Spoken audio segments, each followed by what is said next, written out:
Nombre, chapitre 9. La Pâque et la nuée.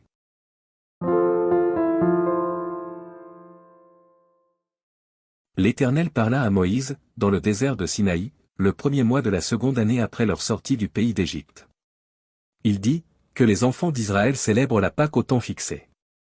Vous la célébrerez au temps fixé, le 14e jour de ce mois, entre les deux soirs, vous la célébrerez selon toutes les lois et toutes les ordonnances qui s'y rapportent. Moïse parla aux enfants d'Israël, afin qu'ils célébrassent la Pâque.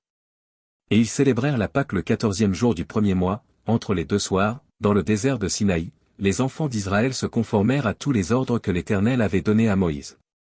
Il y eut des hommes qui, se trouvant impurs à cause d'un mort, ne pouvaient pas célébrer la Pâque ce jour-là. Ils se présentèrent le même jour devant Moïse et Aaron.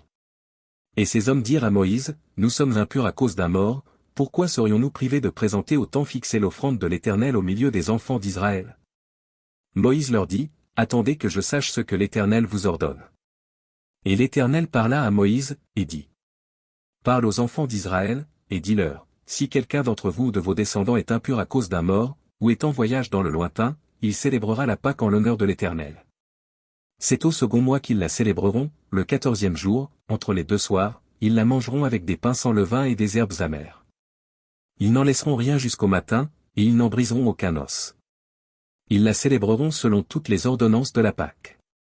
Si celui qui est pur et qui n'est pas en voyage s'abstient de célébrer la Pâque, celui-là sera retranché de son peuple, parce qu'il n'a pas présenté l'offrande de l'Éternel au temps fixé, cet homme-là portera la peine de son péché.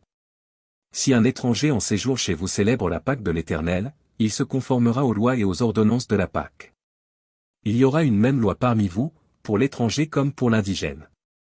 Le jour où le tabernacle fut dressé, la nuée couvrit le tabernacle, la tente d'assignation, et, depuis le soir jusqu'au matin, elle eut sur le tabernacle l'apparence d'un feu. Il en fut continuellement ainsi, la nuée couvrait le tabernacle, et elle avait de nuit l'apparence d'un feu. Quand la nuée s'élevait de dessus la tente, les enfants d'Israël partaient, et les enfants d'Israël campaient dans le lieu où s'arrêtait la nuée. Les enfants d'Israël partaient sur l'ordre de l'Éternel, et ils campaient sur l'ordre de l'Éternel, ils campaient aussi longtemps que la nuée restait sur le tabernacle.